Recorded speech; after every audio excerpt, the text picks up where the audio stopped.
Welcome to everyone. Today our guest is MMA fighter Dakota.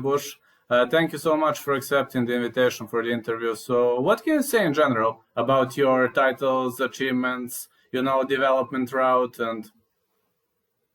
I was 9-1 as an amateur fighter. I held the regional, sectional, and state titles in Missouri. And then I made the jump to pro ranks, and 8-2. I've had 7 fights with the LFA, and 5-2 with them.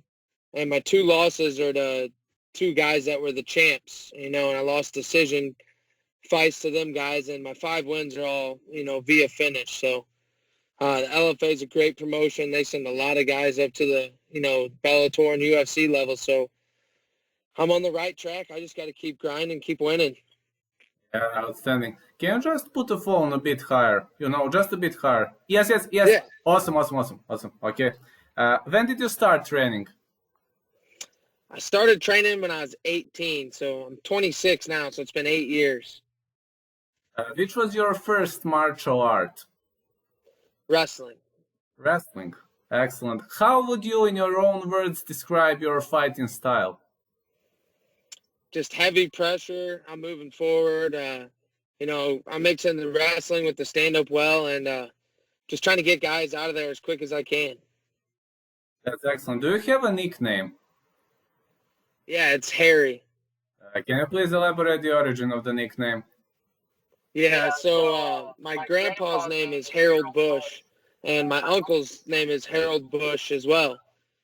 So Harry Bush, that's what they were called growing up. And then, since I'm the 3rd generation down, everyone was calling me that growing up. And I really didn't like it at first. It was kind of teasing and poking fun, and it didn't sit well with me now. And now that I'm a pro fighter, I couldn't pick for a better name. It works out great. Yeah, it's pretty much original. Who are your coaches and sparring partners? Patrick Smith is my head coach. I was out of the Smith pit, and my main training partner is Jake Collier. Me and him have been together since I've started, but I cross-train up at St. Charles MMA, and Mike Rogers is the head coach up there, and there's too many guys to even name up there. I mean, Lucas Clay, I just fought on the card with him, Elmar Umarov, and, just a bunch of guys up in there that give me great work. Do you have a favorite strike? Yeah, I would just say my spinning back kick's probably my favorite throw. Yeah. Do you have a favorite submission? The Darce choke for sure. Favorite animal? Animal? Yes. Turkey. I love turkey hunting, so yeah. Yeah, turkeys are cute, honestly. Yeah, very cute animals. What can you say about your first amateur fight? Did you feel, were you thrilled because of the fight, or you were scared because of the fight? I was pumped at first, but once I got to the venue and I was getting ready to walk out, I was questioning myself like, man, why am I doing this? This is stupid. And, I got that first win, and I was addicted to it ever since. Who was your toughest amateur opponent? You said you had a lot of amateur fights. I know it's hard to pinpoint to one fight, but... I would have to go with, I guess probably the one loss I had. So that was probably my toughest fight, I'd say. About your first professional fight, was it a major transition? Was it a major step up? How did you feel? Walk towards the octagon when you were amateur, when you were pro. Was it a bit different or? I felt like I was training like a pro, and I trained with so many pros that, the jump for me wasn't that big of a deal to me. Just the elbows maybe were a little different in the 5-minute rounds. But other than that, it was a pretty smooth transition for me. About Chris Petty, your second fight, you defeated him via split decision. Was it one of the hardest fights for you?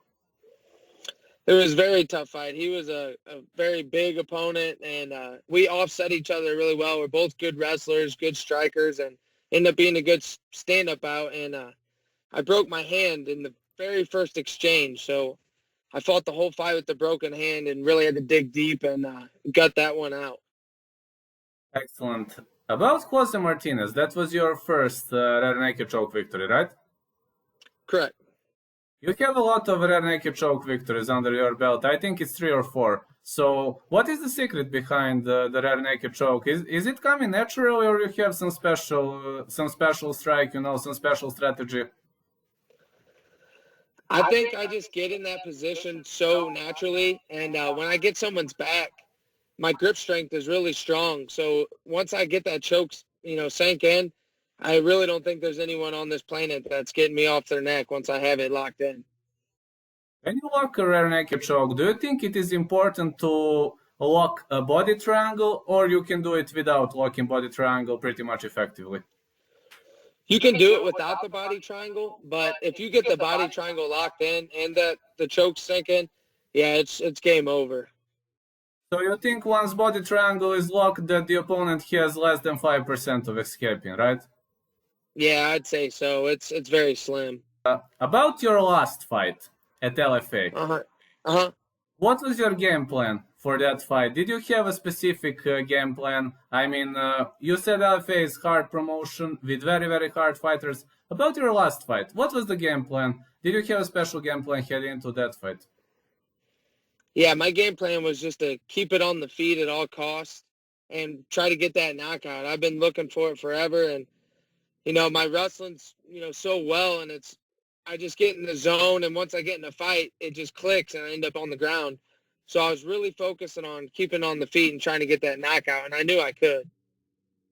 About your first professional loss, what do you think? What happened in that fight? I just got beat. He was just a better man, and he ended up beating me that night. And he's a great fighter. Ended up going on winning the LFA lightweight belt, and I can't blame it. I don't have any excuses. He just beat me.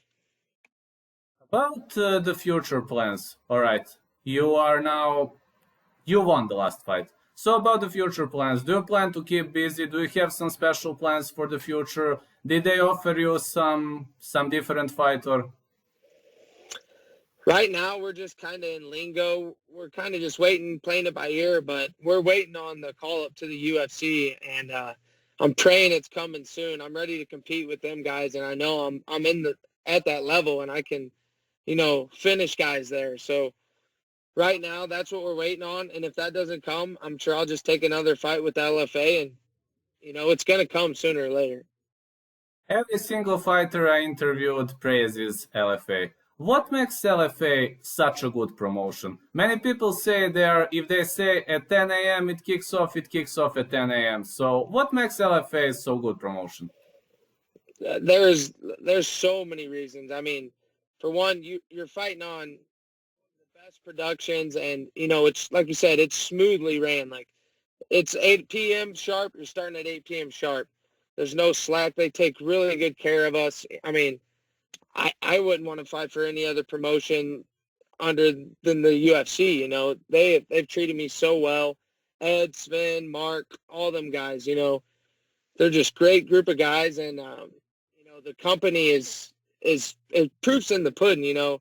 Look how many guys in the past 2 or 3 years have made the jump to the UFC or Bellator.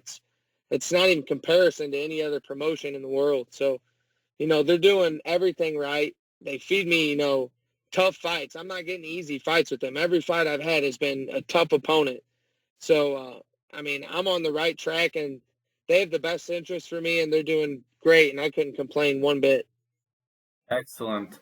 Would you like to add something? Maybe to greet someone, maybe to give a shout out to someone? Yeah, all my training partners, my coaches, my wife, my family, everyone that has any part in this, it's not just me in there. It takes a team to get where I'm at, and I couldn't thank them enough. All my sponsors, it's a blessing that I get to do what I get to do, and it's amazing, and big things are coming, and I just can't wait. Thank you so much for this interview. I hope I will publish it in an hour or two, just to cut few cutscenes, and it will be on. I will send you video, okay? Awesome. I appreciate it. All right. Thank you, Dakota. Have a great day. Hope next time we see you in the UFC. Yes, sir. Thank you. All right. Goodbye.